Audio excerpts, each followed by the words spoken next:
यशाया 2:22 नाकका प्वालमा सास हुने मानिसहरूमा तिमीहरू भरोसा नराख, किनकि त्यसको मोल नै के छ र। यशाया 29:18 त्यो दिन बहिराले पुस्तकको मुठामा लेखिएका वचन सुन्नेछ र घोर अन्ध्यारोबाट अन्धाको आँखाले देख्नेछ।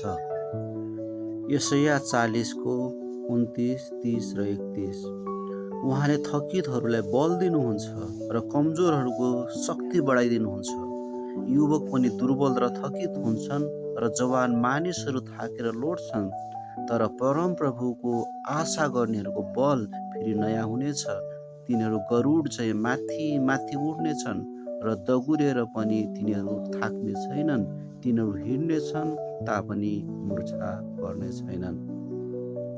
यशाया 49:15 के कुनै आमाले आफ्नो दुधे बालकलाई बिर्सन सक्छ र? आफूले जन्माएको बालकलाई के त्यसले टिठाउँदिन र? त्यसले बिर्सन पनि सक्छ, तर म त तँलाई बिर्सन सक्दिन।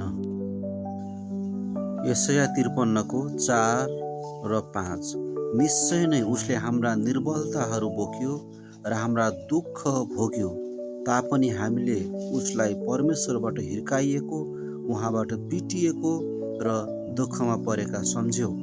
तर उता हाम्रा अपराधहरूका निम्ति छेडियो, हाम्रा अधर्महरूका निम्ति उपेलियो। हामीमा शान्ति ल्याउने दण्ड उसमाथि पर्यो र उसको कोर्राको चोटले हामी निको भयौँ। यशाया 54:17 तेरो विरुद्धमा बनाएको जुनसुकै हतियारले पनि तँलाई जित्न सक्ने छैन र तँलाई दोषी ठहर्याउने हरेक जिब्रोलाई तैँले नै दोषी ठहर्याउनेछस्। यो चाहिँ परमप्रभुका दासहरूको पैतृक सम्पत्तिको हक हो र मबाट तिनीहरूको दोष रहितको प्रमाण यही हो, परमप्रभु घोषणा गर्नुहुन्छ।